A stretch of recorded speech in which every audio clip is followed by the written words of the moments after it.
નમસ્તે વિદ્યાર્થી મિત્રો, કલરવ એજ્યુકેશનમાં ફરી એકવાર તમારું હાર્દિક સ્વાગત છે. આજે આપણે શીખીશું ધોરણ 8 ગણિત પ્રકરણ 9. હવે બીજા સેમેસ્ટરના પ્રકરણમાં આપણે પ્રવેશ કરી રહ્યા છીએ. તો એનું પહેલું પ્રકરણ છે પ્રકરણ 9, બેઝિક પદાવલીઓ અને નિત્યસમ. તો આ પ્રકરણમાં આપણે બે મહત્વના ટોપિક વિશે ભણવાનું છે. પહેલું છે બેઝિક પદાવલીઓ અને બીજું છે નિત્યસમ. હવે આ બંનેનો આપણે આગલા ધોરણમાં ખ્યાલ મેળવી ગયા છીએ અને એને આપણે વિસ્તારથી વિગતપૂર્ણ આપણે આગળ શીખીશું. શરૂઆત કરીએ બેઝિક પદાવલીઓથી, પછી આપણે નિત્યસમ જોઈશું. તો એમાં આપણે એ શીખીએ કે પદાવલીઓ એટલે શું, પદાવલીઓ કોને કહેવાય.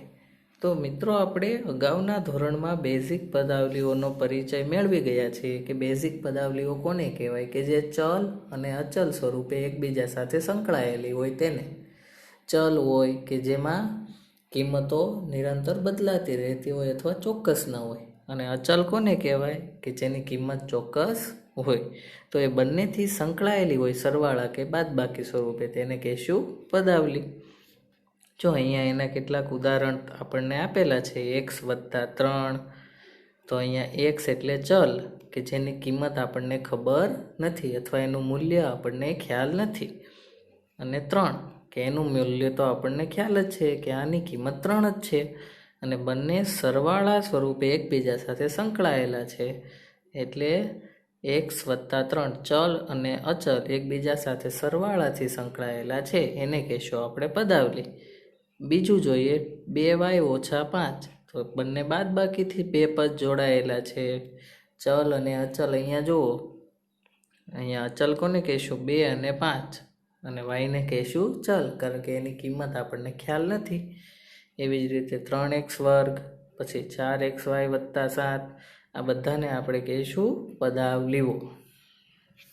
હવે તમે આવી ઘણી પદાવલીઓ બનાવી શકો છો. તમે જાણો છો કે દરેક પદાવલી ચલ અને અચલને સાંકળવાથી મળે છે. આપણે અગાઉના ધોરણમાં જ એવું શીખી ગયા કે કોઈ પણ પદાવલી હોય એમાં ચલ હોય અને અચલ પણ હોય. એ બંનેને સાંકળી લ્યો એકસાથે, સરવાળા સ્વરૂપે હોઈ શકે અથવા ગુણાકાર સ્વરૂપે પણ હોઈ શકે. આપણે એક પદ જોયું 4xy, તો એમાં xy છે તે બંને ચલ છે અને અચલ 4 ગુણાકાર સ્વરૂપે સંકળાયેલા છે. તો આપણે જોઈ શકીએ કે ચલ અને અચલને સાંકળવાથી આપણને પદાવલી મળે. હવે આપણે જોઈએ 2x+3. આ આપણને એક પદાવલી આપેલી છે. તો એમાં ચલ કોને કહેશું, x ને, કારણ કે એની કિંમત આપણને ખબર નથી. એટલે ચલ x તથા 2 અને 3 એ અચલ છે કારણ કે એની કિંમત બદલતી નથી. 2 અને 3 એનું મૂલ્ય આપણે કોઈ પણ જગ્યાએ જોઈએ, આપણે ભારતમાં જોઈએ કે અમેરિકા જઈએ, 2 એટલે 2 જ થાય અને 3 એટલે 3 જ થાય. હવે જ્યારે 4xy+7, હવે આ પદાવલી જોઈએ તો એમાં આપણને બે ચલ આપેલા છે, x અને y, તથા અચલ ક્યાં ક્યાં છે, 4 અને 7. હવે આપણે એ પણ જાણીએ છીએ કે પદાવલીમાં રહેલા ચલની કિંમત કોઈ પણ હોઈ શકે. ચલની કિંમત આપણને આપેલી નથી, એટલે કોઈ પણ કિંમત આપણે લઈ શકીએ. એક્સની કિંમત 1 લઈ શકીએ, 2 લઈ શકીએ, 0, -2, -4 કોઈ પણ લઈ શકીએ. જેને અનુરૂપ પદાવલીની કિંમત પણ બદલાતી રહે છે.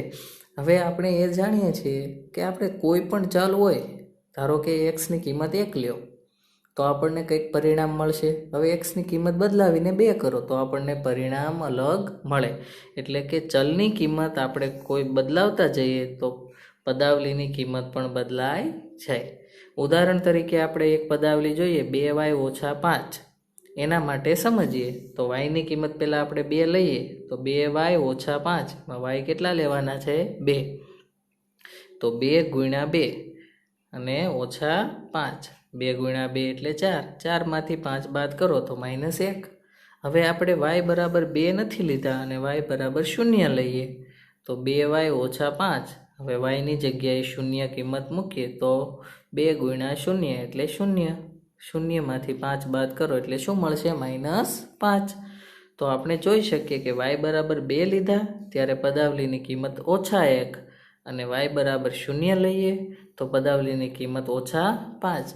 એટલે આપણે એના ઉપરથી શું કહી શકીએ કે આપણે જેમ જેમ ચલની કિંમત બદલાવતા જઈએ તેમ પદાવલીની કિંમત પણ બદલાતી રહે. હવે આમ ચલ yની કિંમત બદલાય તો અનુરૂપ પદાવલીની કિંમત પણ બદલાય છે. તો હવે yની અન્ય કિંમતો લઈને આપણે એની વિવિધ કિંમતો મેળવવા તમે પ્રયત્ન કરી શકો. જેમ અહીંયા આપણે y બરાબર 2 અને y બરાબર 0 લીધા, એમ મિત્રો તમે પણ y બરાબર 3, y બરાબર -3 કે y બરાબર 50 કે y બરાબર 10, -20 કોઈ પણ કિંમત માટે તમે કિંમત મેળવી શકો અને જાતે પ્રયત્ન કરી અને શીખી શકો. હવે જોઈએ સંખ્યા રેખા દ્વારા રજૂઆત. કોઈ પદાવલી તમને આપેલી છે. સંખ્યા રેખા વિશે તો આપણને ખ્યાલ જ છે કે સંખ્યા રેખામાં 0 થી જમણી બાજુ ધન સંખ્યા હોય, ડાબી બાજુ ઋણ સંખ્યા. એના ઉપર કોઈ પદાવલીની રજૂઆત કરવી છે, માનો કે x + 3, એને સંખ્યા રેખા ઉપર કઈ રીતે દર્શાવી શકીએ એવી રજૂઆત કરવી હોય તો કઈ રીતે કરી શકીએ. હવે આપણે જોઈએ સંખ્યા રેખા પર ચલ xની વિવિધ કિંમતો માટે પદાવલીની કિંમત શું હોઈ શકે તે સમજવા આપણે x + 5 એવું કોઈ ઉદાહરણ લઈએ. હવે આપણે હંમેશા સંખ્યા રેખા પર 0 થી શરૂઆત કરીએ અથવા કોઈ પણ જગ્યાએથી આપણે શરૂઆત કરીએ છીએ. માનો કે અહીંયા O બિંદુથી આપણે શરૂઆત કરી તો આપણે x + 5, તો xનું કોઈ મૂલ્ય ચોક્કસ આપણને ખ્યાલ નથી, તો આપણે xનું કોઈ માપ લીધું, અહીંયા કેપિટલ X સુધીનું માપ લીધું. હવે એમાં કેટલા ઉમેરવાના છે? 5. તો એના પછી 5 એકમનું માપ આપણે આગળ વધારી દઈએ એટલે x એમાં 5 આપણે ઉમેરી દીધા. એકદમ સરળ છે સંખ્યા રેખા પર નિરૂપણ. સંખ્યા રેખા હોય એમાં આપણે xનું કોઈ માપ લઈ શકીએ અને એનામાં આપણે 5 એકમ ઉમેરી દેવાના. અહીંયાથી શરૂ કરવાના, 1, પછી 2, 3, 4 અને 5. એ રીતે આપણે 5 એકમ એમાં ઉમેરી દઈએ. હવે ઉમેરવાના છે તો હંમેશા યાદ રાખીએ ઉમેરાતું હોય તો કઈ બાજુ આવશે? હંમેશા જમણી બાજુ, કારણ કે ઉમેરીએ એટલે સરવાળો થાય અને સરવાળો છે તે હંમેશા આપણે જોઈએ છીએ કે જમણી બાજુ વધારો થાય. વધારો સંખ્યા રેખામાં જમણી બાજુ તરફ થાય અને ઘટાડો ડાબી બાજુ તરફ. જો બાદબાકી હોત તો આપણે ડાબી બાજુ તરફ આગળ વધત.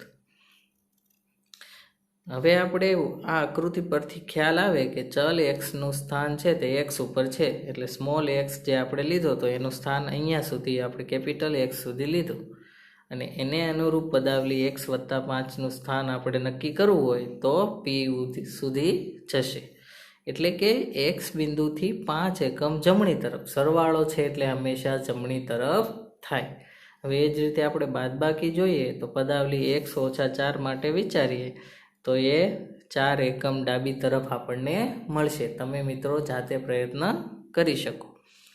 હવે જો કોઈ એવી પદાવલી હોય 4x + 5 તો એના માટે આપણે શું કરવું પડે? પહેલાં 4xનું સ્થાન આપણે નક્કી કરવું પડે. અહીંયા તો એક x જ હતો, અહીંયા જો 4x + 5, તો આપણે 4x + 5નું સ્થાન નક્કી કરવું હોય તો પહેલાં x કેટલી વાર છે? 4 વાર.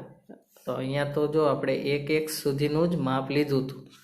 હવે 4x હોય તો એવા 4 માપ આપણે લેવા પડે અને પછી એમાં 5 ઉમેરવા પડે. એટલે શું થઈ ગયું? 4x અને +5.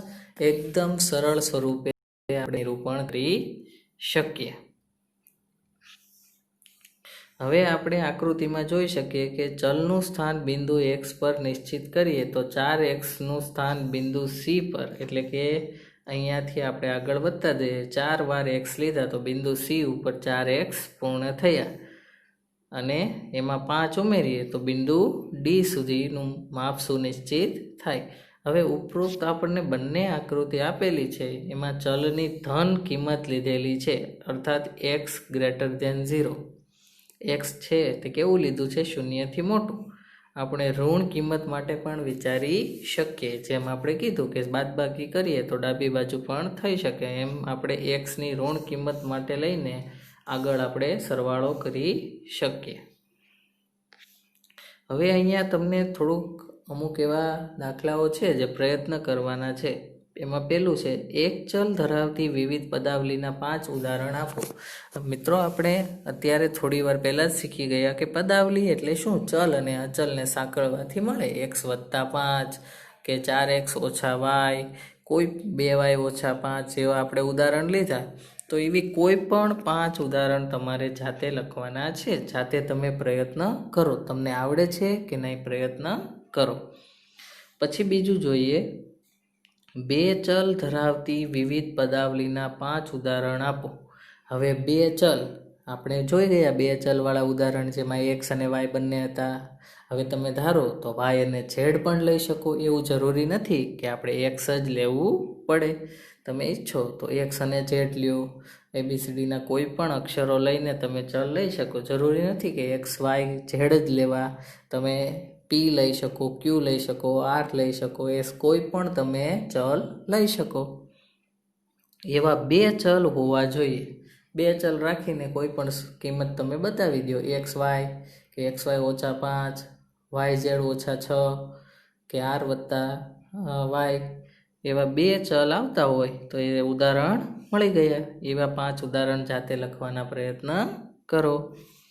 પછી ક્રમ 3, સંખ્યા રેખા ઉપર x - 4, 2x + 1 અને 3x - 2 દર્શાવો. જેમ આપણે અગાઉ જોયું, સંખ્યા રેખા ઉપર જો ફક્ત x દર્શાવવાનું હોય તો આપણે એક જ માપ લઈશું x સુધીનું. હવે એમાંથી 4 બાદ કરવા હોય તો કઈ બાજુ કરીશું? ડાબી બાજુ 4 એકમ બાદ કરીશું.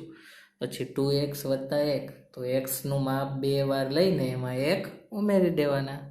અને 3x - 2, તો આપણે xનું માપ 3 વાર લઈ લઈશું અને પછી એમાંથી ડાબી બાજુ 2 માઇનસ કરીશું. કારણ કે આપણને ખ્યાલ છે બાદબાકી હંમેશા ડાબી બાજુ તરફ થાય. કારણ કે ઘટાડો હોય એટલે ડાબી બાજુ તરફ સંખ્યા રેખા આવે. એના પછીનો આપણે એક મહત્વનો ટોપિક શીખીએ, પદ, અવયવ અને સહગુણ. કે કોઈ પણ પદાવલી તમને આપેલી હોય એમાં પદ હોય, અવયવ હોય અને સહગુણક ત્રણેયનો સમાવેશ થતો હોય. તો આપણે સૌથી પહેલાં જોઈએ કે પદ કોને કહેવાય. મિત્રો, પદ એટલે સરવાળા અને બાદબાકી સ્વરૂપે જે જોડાયેલા હોય ને એને આપણે કહીશું પદ. જો પદાવલી 4x + 5, તો એમાં મેં કીધું એમ કે સરવાળા કે બાદબાકીથી જોડાયેલા હોય એને પદ કહેવાય. તો અહીંયા જો સરવાળાથી કોણ જોડાયેલું છે? 4x અને 5 એ બંને સરવાળાથી જોડાયેલા છે. તો 4x અને 5 એ બંનેને આપણે કહીશું પદ. કે 4x અને 5 એમ બંને પદ છે. એટલે કે પદોને સરવાળા કે બાદબાકી વડે જોડવાથી પદાવલી મળે. કોઈ પણ પદ હોય એને સરવાળા કે બાદબાકી સ્વરૂપે તમે જોડી દો એટલે આપણને પદાવલી મળી જાય. તો પદ એ તો એકદમ સરળતાથી તમે સમજી શકો. હવે આપણે જોઈએ અવયવ કોને કહેવાય. અવયવ એટલે કે આ પદ પોતે પણ 2 કે તેથી વધુ અવયવનો ગુણાકાર હોઈ શકે. આપણને પદ મળી ગયા, 2 પદ છે, એક 4x અને એક 5. હવે એ પદ મળ્યું એ પણ કોઈકનો ગુણાકાર હોઈ શકે. જો 4x છે એ કોનો ગુણાકાર છે? 4નો અને xનો. તો 4 અને x એ બંનેને કહીશું અવયવ. તો અહીં પદ 4x એ 4 અને xનો ગુણાકાર છે. તો આમ 4 અને x એ બંને 4xના અવયવ થાય. તથા 5 એ કેવું સાંખ્યિક પદ છે. અહીંયા બીજું પદ જોઈએ 5, એમાં ક્યાંય ચલ અને અચલનો કે બીજો કોઈ ગુણાકાર નથી. એટલે સંખ્યાત્મક પદ, સાંખ્યિક પદ કહી શકાય. એને આપણે અવયવ ન કહેવાય. તો હવે આપણે જોઈ ગયા અવયવ કોને કહેવાય. કે કોઈ પદ છે તે જેના ગુણાકારથી મળતું હોય એ તમામ ગુણાકાર થતા હોય એ બધાને એના પદના અવયવ કહેવાય. હવે આપણે જોઈએ કે પદાવલી 7xy - 5x.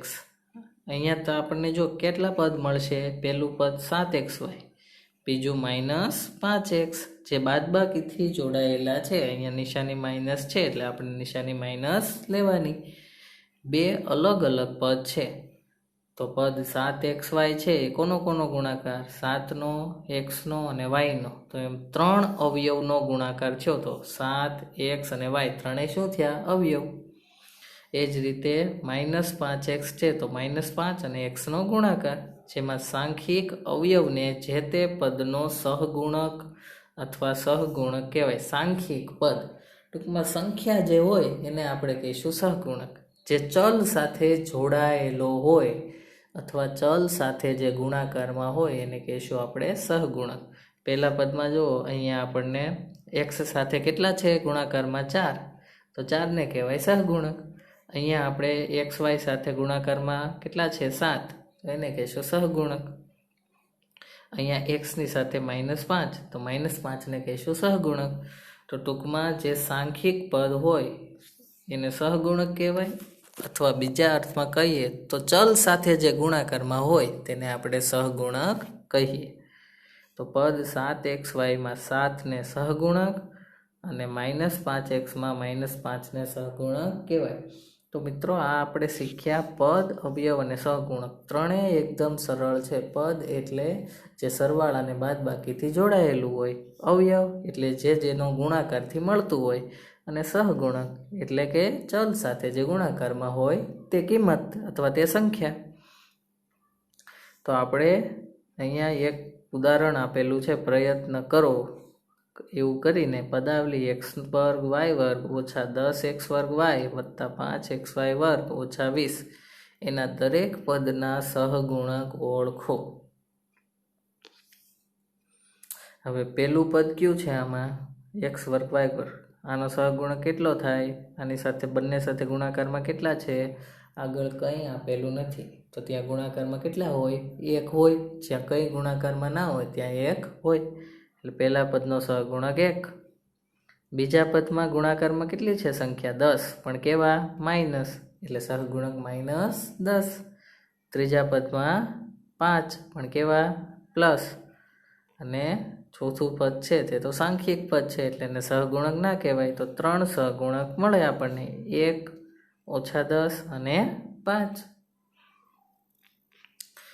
હવે જે સૌથી મહત્વનું છે આ ચેપ્ટર આધારિત તે છે એકપદી, દ્વિપદી અને બહુપદીને ઓળખવા.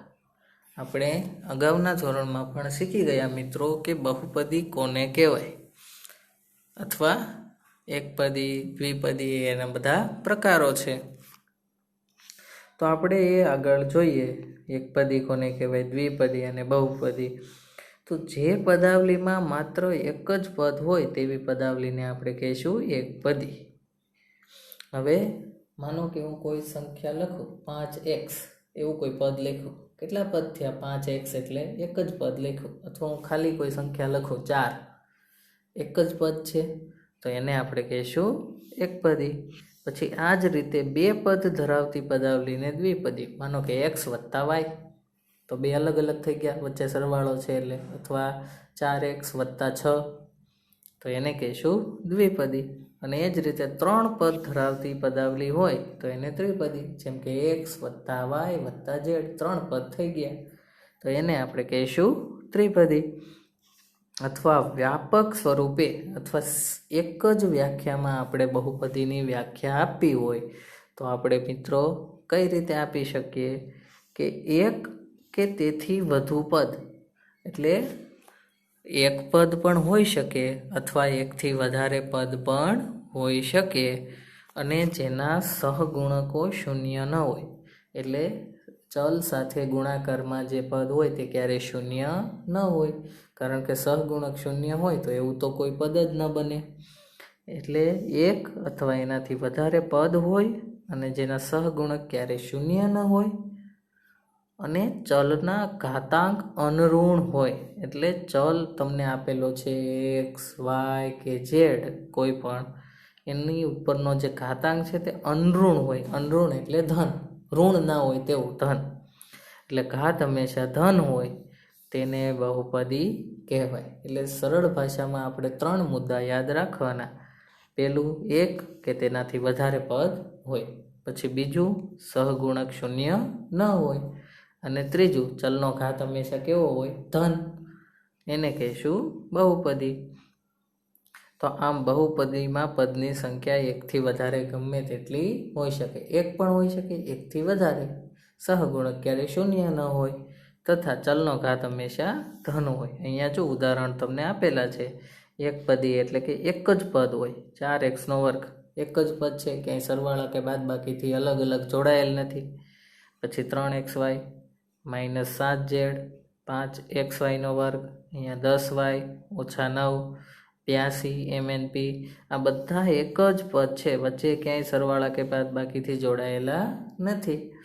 એ જ રીતે દ્વિપદી a વત્તા b, સરવાળાથી બે અલગ અલગ પદ જોડાયેલા છે. પછી 4l વત્તા 5m, અહીંયા બે અલગ અલગ પદ a વત્તા 4 5 ઓછા 3xy z વર્ગ ઓછા 4y વર્ગ. તો અહીંયા પણ એ જ રીતે તમને આપેલું છે બે પદ. ત્રિપદી તો 3 પદ a વત્તા b વત્તા c. એવી જ રીતે 2x વત્તા 3y ઓછા 5, કે સરવાળાથી બાદબાકીથી 3 પદ અલગ અલગ જોડાયેલા છે. એ રીતે આપણે આગળ કોઈ પણ ઉદાહરણ લખી શકીએ.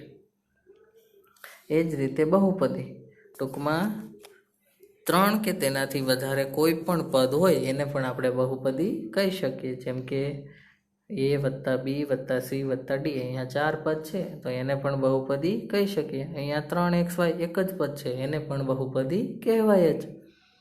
અહીંયા 2 પદ છે, અહીંયા 4 પદ. કોઈ પણ પદની પદાવલી હોય એને આપણે બહુપદી તો કહી જ શકીએ. એક પદ હોય, 2 હોય, 3 હોય, 4 હોય, 6 હોય, 60 હોય, કોઈ પણ હોય એને બહુપદી તો કહેવાય જ. પણ જો એક હોય તો એકપદી, 2 હોય તો દ્વિપદી, 3 હોય તો ત્રિપદી. એ રીતે બાકી બધાને બહુપદી તો કહેવાય જ. હવે અહીંયા પ્રયત્ન કરો. એમાં પહેલું, નીચેની બહુપદીઓ પૈકી કઈ બહુપદી એકપદી, દ્વિપદી કે ત્રિપદી છે તે ઓળખો. અહીંયા આપણે જોઈ શકીએ. પહેલું છે -z વત્તા 5. અહીંયા કેટલા પદ જોડાયેલા છે? 2, -z અને 5. તો આને કહીશું બે પદવાળી દ્વિપદી. x વત્તા y વત્તા z 3 પદ છે તો ત્રિપદી. y વત્તા z વત્તા 100 3 પદ ત્રિપદી. ab ઓછા 80 2 પદ તો દ્વિપદી. અને 17 એક જ પદ તો એકપદી. હવે ઉદાહરણ આપો. પહેલું, એ માત્ર એક જ ચલ x હોય તેવી 3 દ્વિપદી. તો એવા 3 દ્વિપદીના આપણે ઉદાહરણ આપવાના છે કે જેમાં ચલ ખાલી x જ હોય. તો એવું કોઈ પણ આપણે એવી 3 દ્વિપદી આપણે લખી શકીએ. માનો કે દ્વિપદી લખવાની છે એટલે કેટલા? 2 જ પદ હોય. આપણે લખીએ x ઓછા 5, તો ચલ x જ આવ્યો અને દ્વિપદી થઈ ગઈ. અથવા 5 ઓછા x, તો એ બીજી થઈ ગઈ. અથવા x વર્ગ વત્તા 4 ત્રીજી થઈ ગઈ. એવી જ રીતે બી, ચલ x અને y. હવે 2 ચલ હોય તેવી 3 દ્વિપદી લખો. તો એ જ રીતે આપણે અલગ અલગ લખી શકીએ. પછી ચલ x અને y હોય તેવી 3 એકપદી. એકપદી એટલે એક જ પદ બનવું જોઈએ, જેમાં x ને y 2 આવે તો ક્યાંય સરવાળા કે બાદબાકી કરવાના નહીં. અને ચોથું, 4 કે તેથી વધુ પદ ધરાવતી બે બહુપદી. અહીંયા જો a વત્તા b વત્તા c વત્તા d, અથવા 2x વત્તા 3y વત્તા 7z વત્તા 10, 4 અથવા એનાથી વધારે ગમે તેટલા પદ લખીને ઉદાહરણ આપણે આપી શકીએ.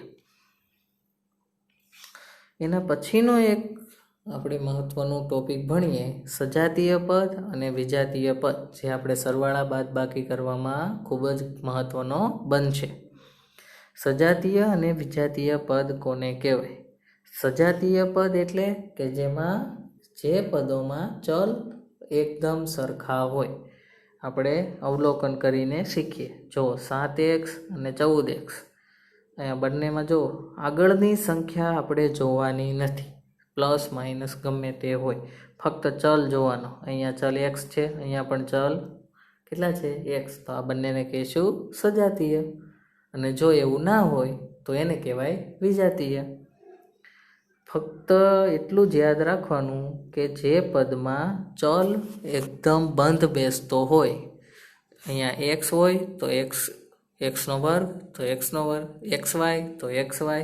ટૂંકમાં બે પદોમાં ચલ સરખે સરખો હોય તો સજાતીય, અને એની સિવાયના તમામ પદ વિજાતીય. તો આ બધી સંખ્યામાં સજાતીય પદ આપણને ક્યાં ક્યાં મળશે? 7x, 14x અને -13x. જો ત્રણેયમાં સામાન્ય શું? પાછળ જોઈએ ચલ કયો છે? ફક્ત x. આગળની સંખ્યા માઇનસ કે પ્લસ કોઈ પણ હોઈ શકે, એ આપણે ધ્યાનમાં લેવાની નથી. ફક્ત ચલ જોવાનો. ત્રણેયમાં x છે તો સજાતીય.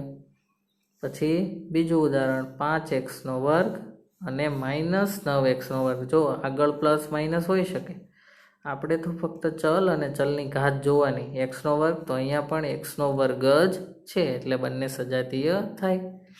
એવી જ રીતે ત્રીજું ઉદાહરણ 7xy અને -5yx. એ પણ સજાતીય પદ છે, કારણ કે જો અહીંયા xy છે અને અહીંયા પણ xy છે એટલે સજાતીય પદ થાય. હવે આપણને કીધું છે કે વિચારો, શા માટે 7x અને 7y સજાતીય પદ નથી? હવે આપણે શીખ્યા કે સજાતીય પદ કોને કહેવાય? જેમાં ચલ સરખે સરખો હોય. અહીંયા આપણે જોઈએ ચલ સરખો છે, x છે અને અહીંયા y, એટલા માટે સજાતીય નથી. શા માટે 7x અને 7xy સજાતીય પદ નથી? કારણ કે ચલ જુઓ, અહીંયા x છે અને અહીંયા ચલ છે xy. અહીંયા xy y નથી, એટલા માટે સજાતીય પદ નથી. એવી જ રીતે ત્રીજું ઉદાહરણ 7x અને 5x²y. એ સજાતીય પદ નથી. કહી શકો શા માટે નથી? કારણ કે અહીંયા ફક્ત x છે અને અહીંયા x² છે. સરખે સરખો ચલ નથી. ઘાત સરખી નથી. ઘાતાંક સરખો નથી ચલનો, એટલા માટે સજાતીય પદ નથી એમ કહી શકીએ. તો સજાતીય પદ માટે આપણે એ ધ્યાનમાં રાખવું પડે કે હંમેશા ચલ સરખો હોય તો ચલનો ઘાત પણ ચેક કરવો પડે. જો સરખો ઘાત ન હોય તો આપણે કહી શકીએ કે સજાતીય પદ નથી.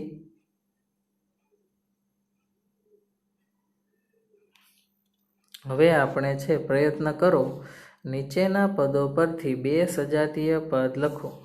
અહીંયા જુઓ 7xy, પછી બીજું 4mn² અને 2l. તો 7xy ના બે સજાતીય પદ લખી શકીએ. આગળ કોઈ પણ સંખ્યા મૂકી દો, પાછળ xy આવવું જોઈએ એટલે થઈ ગયું સજાતીય. 7 સિવાયની કોઈ પણ સંખ્યા લખી નાખવાની, પાછળ xy આવે એટલે કે ચલ તો સરખો જ હોય. પછી બીજું 4mn².